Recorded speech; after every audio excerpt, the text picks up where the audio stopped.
je vais vous raconter une histoire. Cette histoire commence il y a plus de 3 siècles. Un moine bénédictin s'intéresse à ce nouveau vin à bulles dont on parle à la cour. Le moine traverse l'Europe et constate le même engouement. Ce moine, c'est Don Ruinart.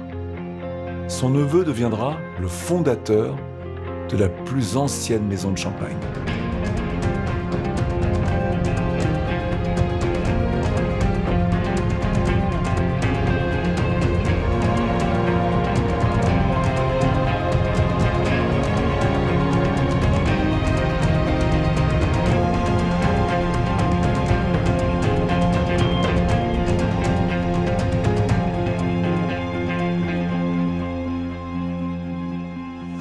C'est pas beau ce plan, regarde, du maître qui nous attend. C'est magnifique, hein? Salut Yann. Ça va? Content de te voir. Bah, moi aussi, c'est super. Mon métier, moi je le vois comme faire plaisir aux gens. Et le champagne, c'est l'outil pour le faire. Voilà, c'est d'avant tout un métier humain. Pourquoi, à ton avis, le champagne, c'est un symbole de fête, un symbole d'être heureux, d'un moment particulier? Je vais te dire un truc. Champagne, il paraît, alors je sais pas si on peut le prouver, que c'est le 2e mot français le plus connu au monde, après Paris. Ah ouais? Ouais. Et mon métier, c'est d'être le garant du style de la maison. Donc en 2 mots, le Ruinart, c'est quoi? Je dirais fraîcheur aromatique et texture. D'accord. C'est un métier qu'on peut pas faire sans passion. Il faut que ça vibre, il faut que tu le sentes, il faut que tu les aimes, tes bouteilles, tu vois. Allez, on va aller dans une très jolie crayère. Pourquoi ces monuments en hauteur, comme ça? Alors, parce que quand on extrait la craie, pour faire des remblais, pour faire de la chaux, pour... d'accord, toutes ces crayères n'ont pas été faites. Ah non, pas du tout. Pour mettre des bouteilles, elles ont été faites? Elles ont été recyclées en cave. Ah, d'accord. Là, on a vu tout le Ruinart, stocké, ou il y en a d'autres crayères? Ah, il y en a sur 8 km. 8 km. Bon, on y va alors, allez. Il y en a sur 8 km. Ouais. Et là, on en a fait quoi, 500 mètres? Oui, à peine, ouais. À peine, ah, d'accord.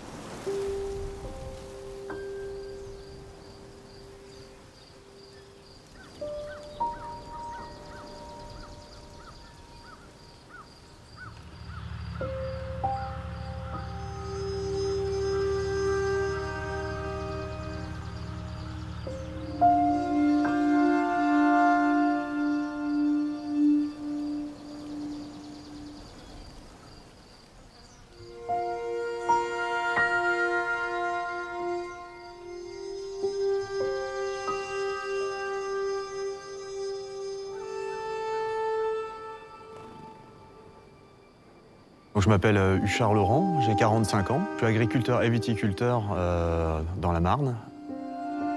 On plante une graine et on emmène un cycle. C'est un cycle complet qui va jusque après la moisson et on récolte le fruit de notre travail. Dans tous les métiers, on récolte le fruit de son travail, mais là, c'est concret. On le touche, on a le volume à la fin, on a la qualité.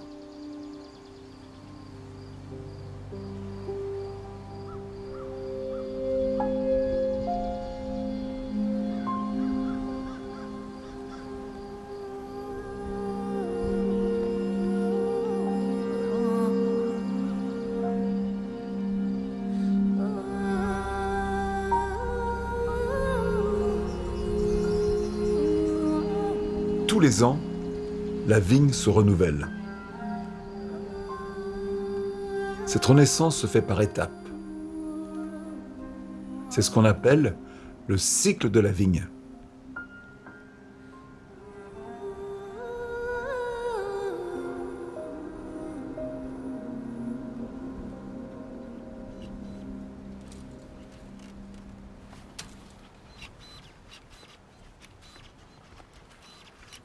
Et chaque étape représente une exigence supplémentaire pour les vignerons qui s'évertuent à prendre soin de la vigne pour en obtenir le raisin le plus aromatique.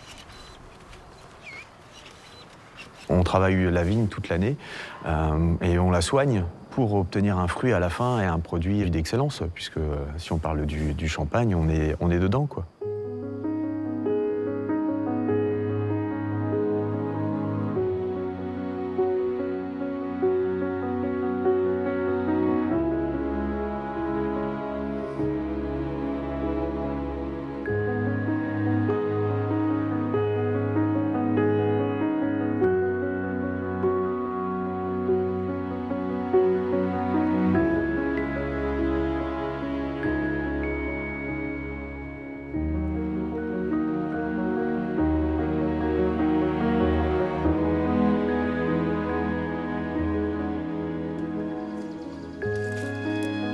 Ce savoir-faire s'est transmis de génération en génération. Il a évolué avec son temps. Aujourd'hui, dans cette région, comme dans le monde, la priorité est de préserver l'environnement et l'homme. Moi, je suis rentré en viticulture durable, c'est le respect de l'environnement. Pour moi, c'était une évidence. Je voulais arrêter certaines pratiques avec des produits chimiques. Je m'appelle Cédric Tilliol, je suis issu d'une famille de viticulteurs. Mes grands-parents étaient viticulteurs aussi, mes arrière-grands-parents aussi. En viticulture durable, c'est déjà de limiter les pesticides. J'ai arrêté les insecticides. Le fait d'arrêter, c'était surtout qu'on pouvait faire autrement. On pouvait produire pareil en travaillant proprement.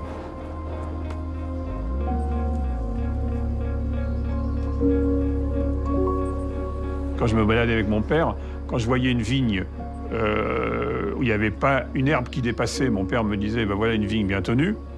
Maintenant, quand je me balade dans le vignoble, si on voit une vigne où il n'y a pas d'herbe, on se dit bah ceux-là, franchement, ils y vont avec les pesticides et tout, ils sont complètement à côté de la plaque. Et plus il y a d'herbe de partout, plus machin, plus la vigne elle a l'air un peu comme ça veut dire que la vigne est bien travaillée. Je fais toujours ce parallèle avec les années 80 où c'était le début de la chimie et puis du coup, on maîtrisait pas, donc on a fait des erreurs. Il y a eu des erreurs qui ont été faites, mais aujourd'hui, on est vraiment toute une nouvelle génération dans cette même optique d'aller vers de l'avant et d'aller vers du plus écologique, forcément.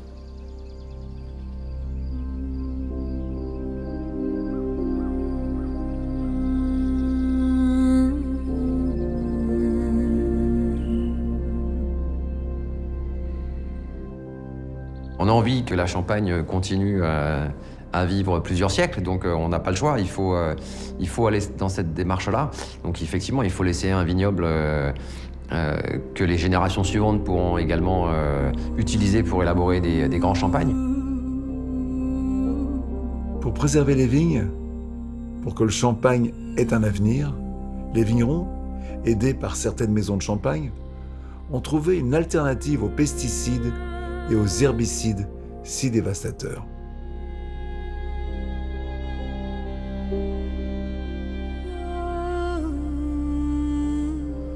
Aujourd'hui, moi, avec la maison Ruinart, on a justement ce partenariat où on replante des haies pour la biodiversité, pour le petit gibier, pour qu'il puisse s'abriter, pour qu'il y ait aussi les oiseaux qui puissent se mettre dedans, pour après aller essayer de capturer les insectes, les moucherons.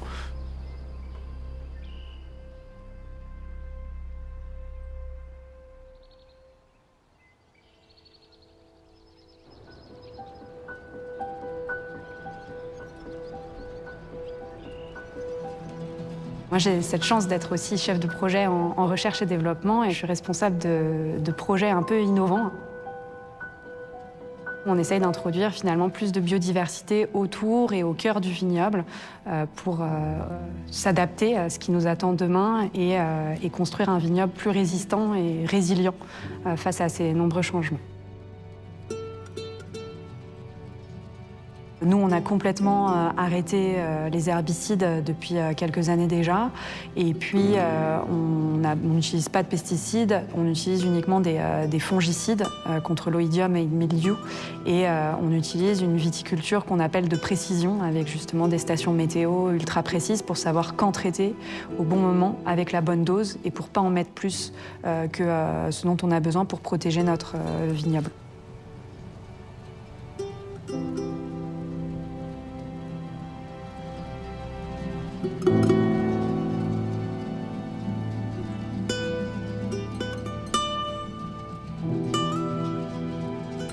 On travaille pour la nature.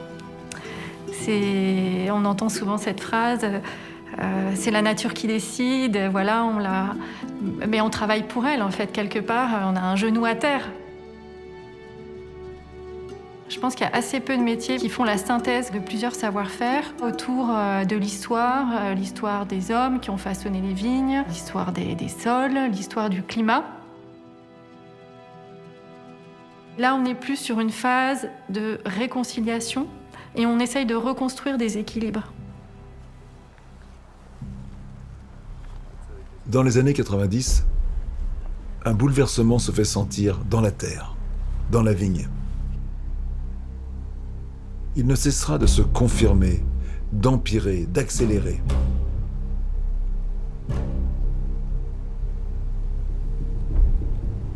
Les agriculteurs ont été les premiers à le ressentir dans leur quotidien, à le toucher de leurs mains. L'impact, on le ressent vraiment. En fait, aujourd'hui, avant, on avait 4 saisons, et aujourd'hui, on n'a plus que 2 saisons. Il n'y a plus d'hiver.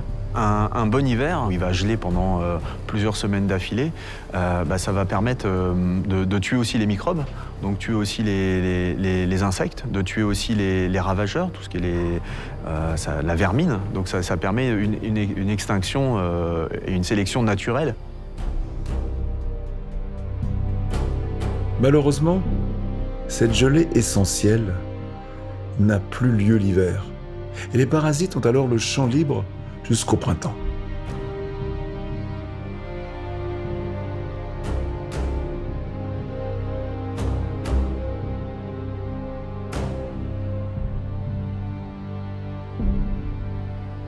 Et donc aujourd'hui, on a des printemps, c'est pareil, où il pleut plus, il fait sec, et puis il fait tout de suite 20 degrés, on arrive au mois d'avril, boum, on se retrouve des fois avec du 20 degrés.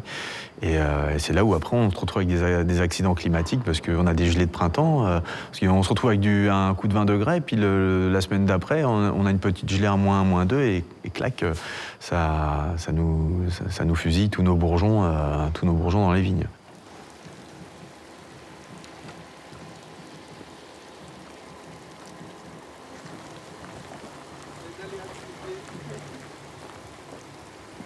Ouais, ça fait 35 ans que je suis dans les vignes. Les vendanges, c'était jusqu'au début octobre. Tandis que maintenant, on arrivait quand même à faire des vendanges presque au 20 août. Et c'est là qu'on voit l'impact qu'on a sur l'environnement. Le temps change, le climat change et la vigne est directement impactée, comme plein de choses autour du monde, mais en particulier le cycle de la vigne va être directement impacté. Depuis 2003, on a eu 7 vendanges qui ont démarré en août. Alors qu'auparavant, on voit que dans les années 50, les vendanges étaient plutôt fin septembre, début octobre. Et donc on a une vraie tendance à une accélération du cycle de la vigne avec une maturation qui va se faire de plus en plus tôt. Un rosé 96. Ouais. Alors pourquoi 96 ? Tu m'as posé la question, depuis quand on voit le réchauffement climatique ? Eh bien, je me suis dit que cette année-là, c'est une année où il y a un marqueur du réchauffement climatique. Quand les vendanges sont précoces, en août, les journées sont plus longues, il fait plus chaud, et donc la photosynthèse est plus active. Et quand ça mûrit vite, on voit les sucres qui montent très vite, donc le degré d'alcool est plus important. potentiellement, en tout cas, il monte plus vite. Et en revanche, il y a toute une autre partie de la maturation, tu vois, qui n'est pas aussi rapide. La couleur des raisins, par exemple, elle a besoin de contraste de température entre la nuit et le jour. Ça, c'est très important. Et comme la nuit est plus courte. Et comme les nuits sont plus courtes et les nuits sont plus chaudes, toute cette partie-là, elle se fait moins vite que les sucres. Et donc, ce qu'on observe régulièrement maintenant dans les années précoces, c'est ce qu'on appelle un décalage de maturité. C'est-à-dire que les sucres sont là, donc l'alcool sera là, mais le goût n'y est pas. Ou pas autant qu'il devrait être. Alors que quand tu vendanges fin septembre, les deux maturités, elles sont au même moment.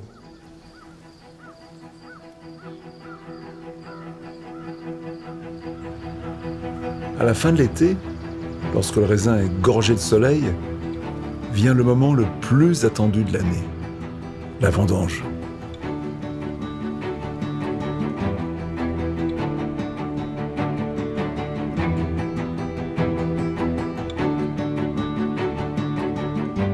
Là aussi, le réchauffement se fait ressentir concrètement.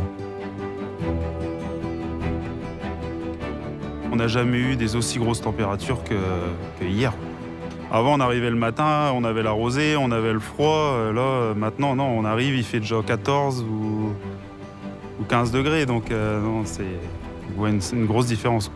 Plus le temps va passer, plus les chaleurs vont être intenses et plus ça sera dur pour nous de faire les vendanges, vu les chaleurs, quoi.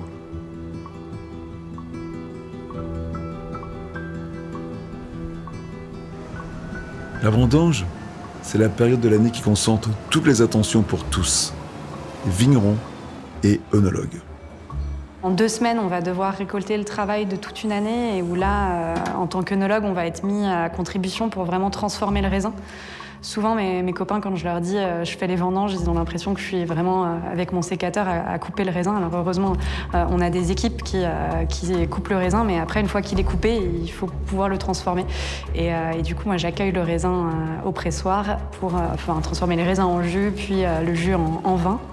Et ça demande pas mal de suivi, pas mal d'heures à vraiment checker chacune des cuves jusqu'à la transformation complète du vin.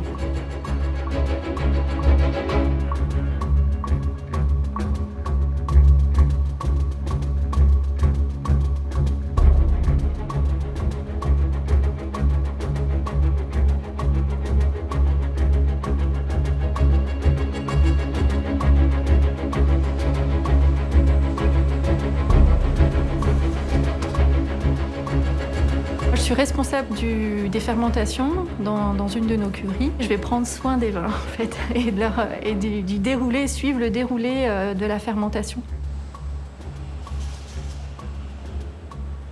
Tu as cette espèce de jeu un petit peu où tu apprivoises ta matière première, tu vas sentir pour la première fois des arômes, tu vas la deviner, même si après, les fermentations vont faire que le vin va se transformer. Mais j'aime beaucoup ce temps-là de rencontre, ce moment de rencontre avec le vin.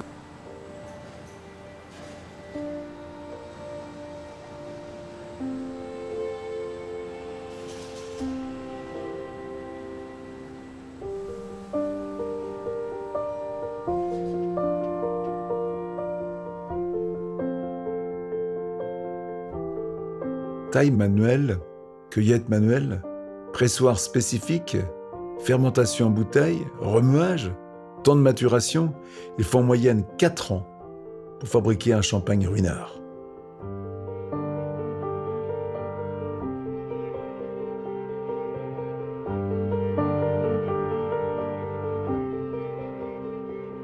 Le réchauffement climatique a troublé le cycle de la vigne. Il a perturbé et compliqué le travail des vignerons. Les œnologues sont également à pied d'œuvre pour prendre en compte ce changement.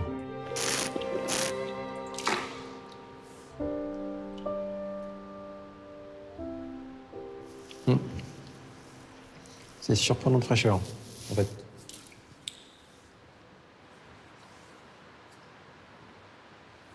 Non, c'est bon, hein, franchement.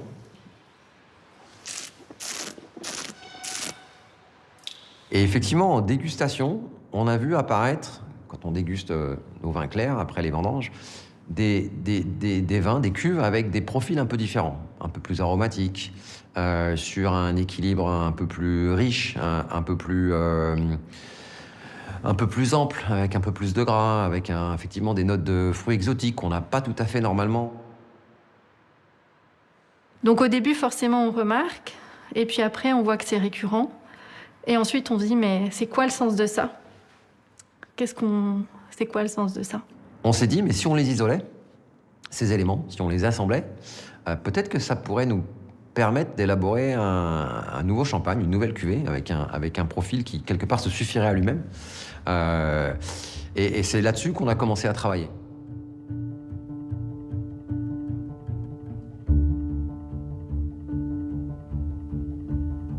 La maison Ruinart s'est inspirée de son expérience. Elle s'est adaptée et a lancé le projet d'un nouveau champagne.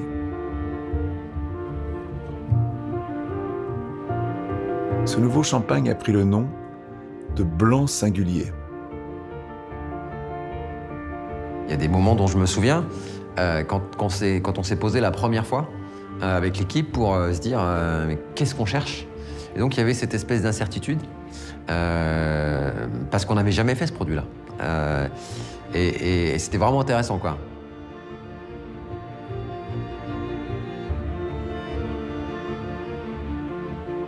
C'est vrai qu'en Champagne, t'élabores pas des nouvelles cuvées tous les jours. Même si notre maison existe depuis 300 ans, on n'a pas élaboré de nouvelles cuvées depuis 2001. Donc tu vois, ça fait plus de 20 ans que la maison Ruinart n'a pas élaboré de nouvelles cuvées.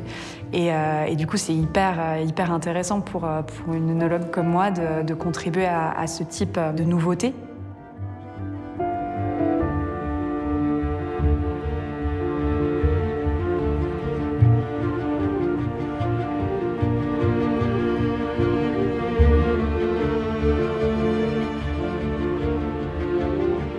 Laurence, tu vas t'occuper de ce projet de blanc singulier. Ça va être un blanc de blanc. Le blanc de blanc, c'est un peu iconique pour la maison. Mais tout de suite, je me suis dit, mais c'est une prise de risque incroyable. Je l'ai compris comme une évolution très profonde dans le savoir-faire de la maison.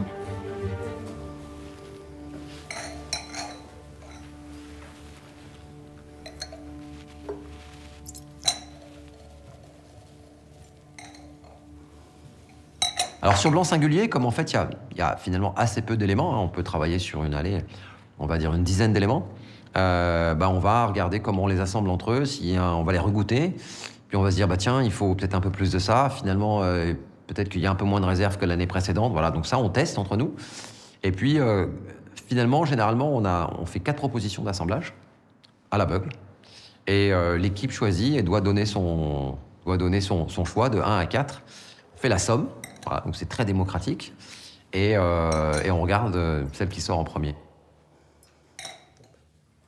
On va vraiment essayer de travailler sur ces différents vins de base pour amener différentes textures, différentes aromatiques et composer un tout qui va donner la cuvée blanc singulier par la suite, au bout de sa prise de mousse et son vieillissement sur latte. Tout le Ruinart, c'est vous trois qui le faites? On est assisté par d'autres collègues également quand on fait les dégustations, mais on va dire que c'est le cœur de l'équipe. Là, on déguste des chardonnays de la récolte passée, de 2022, de différentes origines, qui sont les crus de chardonnay parmi les plus emblématiques. Pourquoi il est beaucoup plus... il est beaucoup plus sale, je dirais, plus trouble. Il est plus trouble parce qu'il n'a pas eu le temps encore de se déposer. On a envie d'en voir. Je peux le goûter, celui-là? Bien sûr, bien sûr. C'est Sillery, ça? C'est Sillery, oui. Alors, qu'est-ce que ça sent? Tu vas nous dire. Qu'est-ce que ça vous rappelle? Tout à l'heure, je l'ai senti. Par rapport à ce que j'ai goûté tout à l'heure, le rosé Ruinart, ça n'a rien à voir. Mais on est à des années-lumière, mais ça a c'est 23 ans plus jeune. 23 ans, 27 ans plus jeune. C'est 27 ans plus jeune. C'est là, alors c'est bien d'entendre, ça ressemble à rien. Et tout notre travail, c'est de savoir à quoi ça peut ressembler. Parce que chaque vin va amener une note, une touche. Dans un bouteille de Ruinart, il y a combien de vins différents? Laquelle? Pas le classique, c'est le... Le R de Ruinart, il y a 200. Ah bon? Il y a 200 vins différents à peu près, dans une bouteille de Ruinart. Ouais, là, on va prendre quelque chose dans le film. 150, je dirais. Il y a 3 cépages, donc ça multiplie d'autant. 3 cépages, des vins de réserve. On n'est pas loin de 200 vins différents. Quand on déguste pour préparer un assemblage, pour caractériser la personnalité d'un vin. Donc il faut pas se tromper d'une certaine manière, même si on fait ça en groupe. Mais il y a une exigence aussi sur cette partie dégustation qui est hyper forte, que j'aime beaucoup parce qu'on est aussi tout au vin, d'une certaine manière, tout à son métier, tout au travail. L'équipe, c'est important. C'est-à-dire que chaque personne apporte sa construction à l'assemblage. Et quelque part, ça stabilise notre perception globale par rapport à chaque vin. Donc on sait ce qu'on choisit. On est quand même assez certain des éléments qu'on choisit. Après, il y a un élément d'intuition. Voilà. Donc, il faut aussi oser un peu, voilà, il faut aussi aller de l'avant. L'œnologie, ça te permet de lier deux choses. Un côté hyper scientifique, hyper technique. Tu peux demander à Fred Florence, moi je suis une geek, j'adore les données, de tracer des courbes, j'adore ça. Je trouve que c'est hyper intéressant de regarder ce qui s'est passé dans l'histoire pour mieux comprendre ce qui va se passer dans les prochaines années. Et puis à côté de ça, tu as ce moment-là où en fait là, tu es un peu tout nu devant les vins et tu vas devoir créer un assemblage, un tout qui après va être repartagé autour du monde à un autre moment et qui va être le support d'autres histoires, une mémoire en fait un peu du temps. Mais moi, quand je bois du champagne, je ne boirais plus de la même façon maintenant. Ça, c'est évident. Et il y a un travail fou, en fin de compte. Blanc Singulier, c'est le début de l'histoire. C'est vraiment le début de l'histoire. Donc, tu contribues à un moment à ce savoir-faire, mais tu n'en es pas l'auteur principal et tu le transmets. Tu travailles pour la génération d'après. Et ça, on en a très vite conscience en Champagne. Il suffit de regarder les bouteilles, là, où c'est les bouteilles qui nous regardent. On voit que cette notion de temps, elle est particulière ici.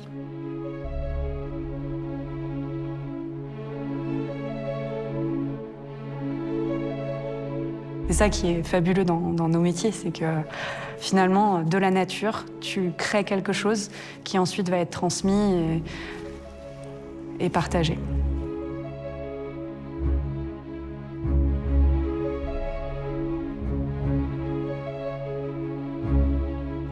Chaque jour est différent, chaque année est différente. Il n'y a aucun millésime qui est exactement semblable à un de ceux qu'on a pu connaître avant. Et en plus, de nos jours, avec le changement climatique, c'est d'autant plus vrai.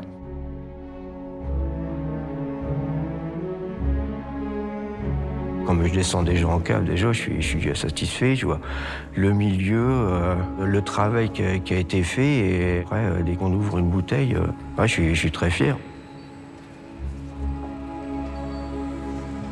En vendange, je goûte beaucoup de raisins. Et je goûte beaucoup aussi le produit final. Si on n'aime pas le produit qu'on fait, je pense qu'il faut arrêter là, quoi. Je vois pas ma vie autrement, quoi. On donne vie tous les ans à un nouveau fruit, quoi, et ça me plaît.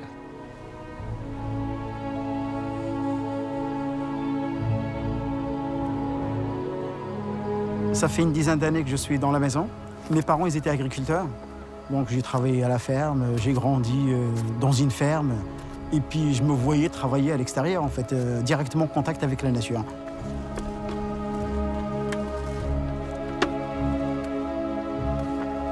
Produire un champagne, c'est l'aboutissement d'un savoir-faire séculaire. C'est le fruit du labeur de femmes et d'hommes proches du végétal et de la terre. Et aujourd'hui, plus que jamais, nous devons le faire en respectant cette terre, en la soignant et en l'aidant à se régénérer. Moi, j'ai appris l'écologie, je dirais progressivement, et je suis conscient de l'importance. Je m'aperçois quand même qu'à la génération d'après, les exigences vont être de plus en plus fortes. Je pense que la génération qui va arriver aux commandes est beaucoup plus sensible à ces points-là qu'on l'était nous. Tous les acquis ou le savoir qu'on avait un peu de nos parents ou grands-parents, ce qui avait été mis en place, aujourd'hui, tout ça, c'est quand même remis en question. Donc il faut avoir cette réflexion-là et de se dire que de toute façon, ce ne sera plus jamais comme avant.